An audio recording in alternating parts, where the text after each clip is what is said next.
በስተመጨረሻ ብሩኬ በህይወት እንዳለ አረጋግጧል ማለት ነው። ሞገስ እንግዲህ አሁን ላይ ለቅድስትና ለምሳሌ እንደነገራቸው ብሩኬ በህይወት እንዳለ ሞገስ ሰምቶ ነው እንግዲህ መድብል እንግዲህ ለቅድስትና ለምሳሌ አበስሯቸዋል ብሩኬ በህይወት እንዳለ። እንግዲህ ይህን ነገር ደግሞ ያወቀው ወይም ደግሞ ያጣራው በሞገስ በኩል ነው። ምክንያቱም ሞገስ እዛ አካባቢ እንደሰላይ ሆኖ ሲመለከትና መረጃዎችን ሲሰበስብ ነበር። ያኔ ነው እንግዲህ የነ ብሩኬ አጋች የሆነው ሰውዬ ወጥቶ ሲናገር ነው እንግዲህ ብሩኬ እንደዛ ተመቶ እንኳን ለማምለጥ ሞክሮ እዛው እንዳስቀሩት ነው እየተናገረ ያለው ማለት ነው። ያኔም የደበደቡትና ሲመቱት የነበረው ምንድነው ሊያመልጥ ብሩኬ ስለነበር ነው። ስለዚህ ያን ነገር ሲያወራ ሞገስ ሰምቶታል። እንግዲህ የነ ብሩክ አጋች ምን እያለ ነው? ለምን ካሁን አንገድለውም እያሉ ቶሎ ለመግደል ነው የሚያስቡት። ነገር ግን አሁን ላይ ካሌብ ሞሲሳ ብሩኬ ከሚገደል አሁን ላይ የሚፈልጉት ነገር ምንድነው? ብር ነው። ብሩን እንዲሰጣቸው ነው የሚፈልጉት እንጂ እሱን መግደል አይደለም አላማቸው። ስለዚህ አሁን ላይ ካሌብ ሞሲሳ ብሩን ባይፈልግ ኖሮ እንደዚህ እንግዲህ ብሩኬን ሳይገለው እያሰቃየው አይኖርም ነበር ብዬ ነው የማስበው።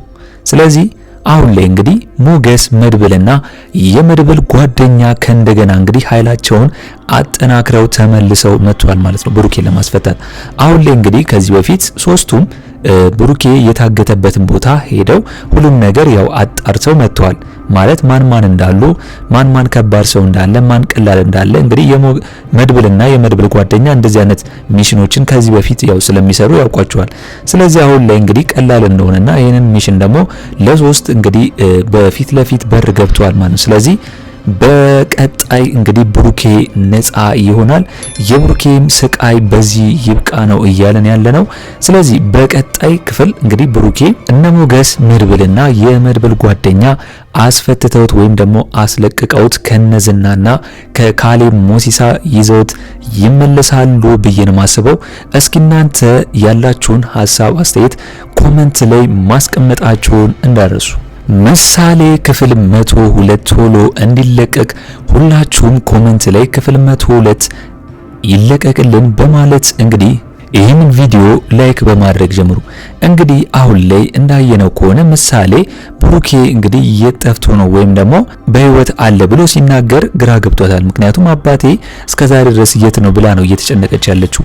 ነገር ግን እንግዲህ መድብል ምሳሌን በትንሹ አስቀይሷታል። ምክንያቱም ምንድነው ያላት ብሩኬ አሁን ላይ ወይም ደግሞ ነገ ወይ ከነገ ወዲያ በዚህ ሳምንት ውስጥ ይመጣል ብሎ ነው እንግዲህ ያታልላት ማለት ነው። ነገር ግን እሱ አሁን ላይ ደስ ብሏታል ብሩኬ ወይም ደግሞ አባቷ ሊመጣ ስለሆነ ማለት ነው። ቅድስቴም ደንግጣ ነበር በመድብል አማካኝነት። ግን ምሳሌ ያው ብዙም እንዳትደነግጥና ብዙም ትኩረት እንዳታደርግ ነው ያደረጓት። ነገር ግን አሁን ላይ ቅድስቴም በጣም ነው ደስ ያላት። ምክንያቱም ብሩኬ በህይወት እንዳለ ራሱ ለነሱ መስማታቸው ትልቅ ነገር ነው። እስካሁን የሆነ ነገር ሆኗል ወይም ሞቷል ወይም ደግሞ ከዚህ ሀገር ሰውረውታል ሌላ ቦታ ወስደዋል ብለው ነው እያሰቡ ያሉት። አሁን ላይ ግን በነ ካሌብ ሞሲሳ እጅ መሆኑና በህይወት ሆኖ እያሰቃዩት ራሱ መሆኑ አለመግደላቸው ለነ ቅድስቴ ትልቅ መረጃና ትልቅ እንግዲህ ዜና ነው ብዬ ነው ማስበው። ሌላው ጉዳይ ደግሞ አሁን ላይ ሞገስ እንግዲህ ሚሽኑን ጨርሷል ማለት ደግሞ የመጀመሪያ ማጣራት ሂደቱን ማለት ነው። ምክንያቱም ማን እንዳለ ስለ ብሩኬ መረጃዎች ምናምን እንግዲህ ከአጋቹ እንደምንም ብሎ ሰምቷል። ያንን ነው እንግዲህ ለሉላ ይነገራት። አሁን ላይ ሉላ መጨነቅ እንደሌለባትና ይህንን ነገር ደግሞ ቶሎ ብለው ከጨረሱ እንግዲህ ሉላም ወይም ደግሞ ሞገስም የራሱን ነገር ያስመልሳል። ከዛ አብረው የሚኖርበትን ዘዴ ለመፍጠር ነው አሁን ላይ እየታገለ ያለው ነው። እንግዲህ ሞገስ ለጓደኛው ነው ለብሩኬ ይህን ሁሉ መስዋዕትነት እየከፈለ ያለው። መድብል ደግሞ ለወንድሙ እስከዛሬ ድረስ እንግዲህ አልተኛም፣ በቃ እንቅልፍ የለውም። አሁን ላይ ብሩኬን እስከሚያስፈታውና ቶሎ ከዛ ከካሌብ ሞሲሳ እጅ እስከሚያስለቅቀው ድረስ መድብል እንቅልፍ የለውም። ስለዚህ አሁን ላይ ምንድነው እንግዲህ ማድረግ ያለባቸው ነው። እንግዲህ አሁን ላይ እንደምናየው ከሆነ ሚሽናቸውን በትልቅ ነገር ነው የጀመሩት። ምክንያቱም ያው ሞገስና መድብል ብቻቸውን ያንን ነገር እንደማይጨርሱት ግዴታ ነው። ስለዚህ የመድብል ጓደኛ ተመልሶ መጥቷል ተሽሎት ማለት ነው። እንደገና ደግሞ ጭራሽ በሞገስ በኩል ደግሞ ዳጣም ልምጣ ብላ ነበር። ነገር ግን እንግዲህ የዳጣን ጀግንነት መድብል አድንቋታል። ነገር ግን አሁን ላይ ዳጣን እንግዲህ ሪስክ ውስጥ ከሚያስገቡ መድብል ሶስቱ አንድ ላይ በቂ እንደሆኑ ነው እንግዲህ ለሞገስ የነገራት። ነገር ግን ዳጣ እንደምናስባት አሁን ላይ ትናገራለች እንጂ መቼም ቢሆን እንደዚህ አይነት ሚሽኖች ውስጥ እንደማትገባ ታውቃለች። ምክንያቱም አሁን ላይ ይህንን ሚሽን ውስጥ ዳጣ ለመግባት ብትሞክር እንኳን ዝና እንዳለ ከሰማችና ካሌብ ሞሲሳ እንዳለ የምሰማ ከሆነ እግሬ አውጪኝ ብላ እንደምትመለስ ግልጽ ነው።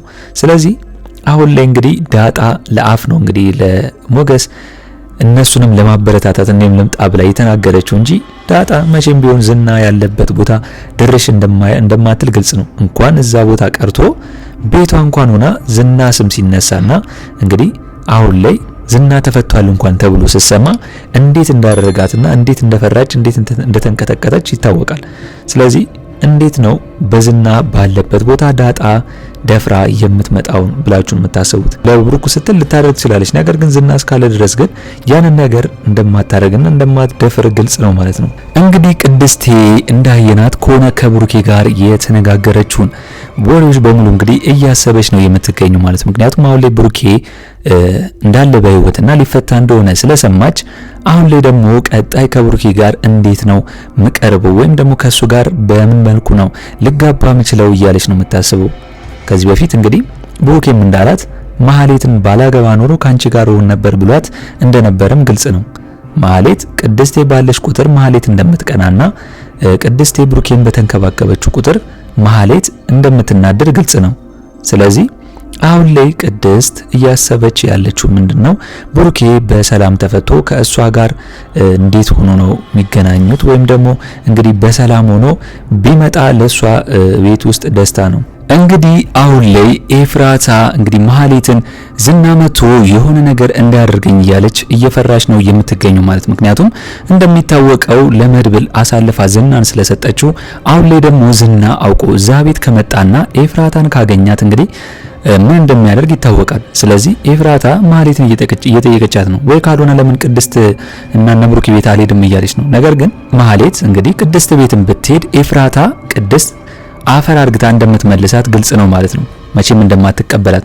ስለዚህ አሁን ላይ ኤፍራታ ምን ማድረግ ነው ያለብኝ ብላ ማህሌትን በጠየቀቻት ሰዓት ለምን እንግዲህ ቆዳሽን አታስቀይሩም ያለቻት ማለት ነው፣ ስትፎግራት ሙር ስትይዝባት በጣም ነው እንግዲህ ማህሌት አሁን ላይ ኤፍራታ ተፈላጊ እንደሆነችና በዝና እንግዲህ አሁን ላይ እየተጠየቀች ስለሆነ ማህሌትም እየጠየቃት ስለነበረ ማህሌትም ለኤፍራታ ስትል እንግዲህ ኤፍራታን የት እንዳለች እሷ እየተናገረች ያለች ምክንያቱም እህቷ ስለሆነችና አሁን ላይ ደግሞ ዝና ካገኛት ኤፍራታን ይሁን ነገር ያደርግብኛል ብላ ስለምትፈራ ነው እንግዲህ ኤፍራታ ቤት የለችም እያለች እየደበቀችላት ያለችው።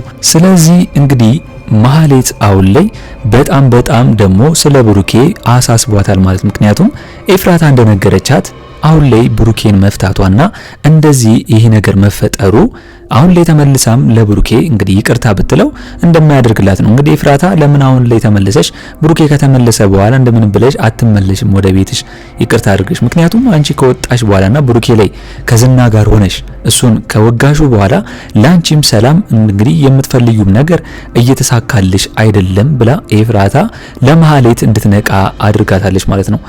እንግዲህ አሁን ላይ ማህሌት ያላት እድል ምንም የላትም።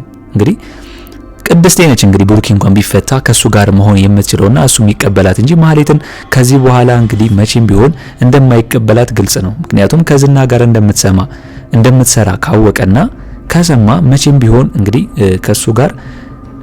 ከሱ ጋር እንደማትሆን ግልጽ ነው ማለት ነው። ሌላው ጉዳይ ደግሞ አሁን ላይ እንግዲህ መድብል ጓደኛውና ሞገስ ብሩኬን ሊያስፈቱት እዛ አካባቢ ወይም ደግሞ ብሩኬ ተይዟል የተባለው የታገተው ቦታ ሄደዋል ማለት ነው። እንግዲህ አሁን ላይ ሞገስን ያዙት ብሎ እንግዲህ መድብል ሲደነግጥ አይተናል። ሞገስ ቀድሞ ስለሄደና ከነሱ ቀድሞ ፊት ለፊት ስለተጋፈጠ እንግዲህ ሁሉም ሽጉጥ ይዘዋል። መድብልና የመድብል ጓደኛ ሁለቱ ሽጉጥ ይዘዋል። ሞገስ ግን አሁን ላይ ሽጉጥ አልያዘም እንዳየነው ከሆነ። ስለዚህ አሁን ላይ ቅድሚያ ሞገስን ከያዙትና እንደሚገሉት ካስፈራሯቸው እነሱን ከዛ ቦታ ሊያርቋቸው ይችላል ብዬ ነው ማስበው። እንግዲህ ሶስቱ አሁን ላይ አንድ ላይ ሆነው ነው ያንን ሚሽን መጨረስ ያለባቸው እንጂ ከፊት ከኋላ የሚሆኑ ከሆነ አንድ ሰው መሰዋቱ አይቀርም ብሩኬን ለማትረፍ ሲሉ። እንግዲህ የመድብል ጓደኛ በዚህ ሚሽን ላይ ከዚህ በፊት እንደሚታወቀው ስለሚያውቅና ስራው ስለሆነ ይህንን ነገር እየነገራቸው ነው። ማንም ሰው በብሩክ ምክንያት ወይም ደግሞ ብሩኬን ለማስፈታት ሲሉ መስዋዕት እንዳይሆኑ ይህንን ነገር ጠንቀቅ ብሎ መስራት እንዳለባቸው ነው እየተናገሩ ያሉት። እንግዲህ ቢያንስ እንኳን ቢሞቱ ብሩኬን ያገቱት ሰው ካልሆነ በስተቀር እነሱ አንዳች ነገር እንዳይነካቸው ነው በጥንቃቄ አሁን ላይ ሚሽኑን እያደረጉት ያሉት ማለት ነው። ነገር ግን አሁን ላይ እንግዲህ ሞገስ ቀድሞ ከተያዘና ሞገስን ይዘው እነሱን ካስፈራሯቸው ሞገስን የሆነ ነገር እንዳያደርጉት ከቦታው ሊርቁ ይችላሉ ብዬ ነው ማስበው። ነገር ግን አሁን ላይ እነሱ ኃይላቸው ጠንካራ ስለሆነ ሽጉጥም ሁለቱም ስለያዙ በዛ ማስፈራራት እንግዲህ ይችላሉ፣ ቀድሞ ሊገቡ ይችላሉ ብዬ ነው ማስበው። እስኪ እናንተ በቀጣይ በምሳሌ ክፍል ይሆናል ብላችሁ የምታስቡትን ሁላችሁም ሐሳብ አስተያየታችሁን ኮሜንት ላይ ማስቀመጣችሁን እንዳረሱ። እንግዲህ በኔ በኩል የዛሬው አስተያየቴ ይህንን ይመስል ነበር። ለቻናሌ አዲስ ከሆናችሁና ሰብስክራይብ እስካሁን ያላደረጋችሁ ካላችሁ ሰብስክራይብ በማድረግና የደወል ምልክቱን በመጫን ቤተሰብ እንድትሆኑን በአክብሮት እንጋብዛለን። በቀጣይ ክፍል እስከምንገናኝ ድረስ መልካም ቆይታ ይሁንላችሁ። ቻው ቻው።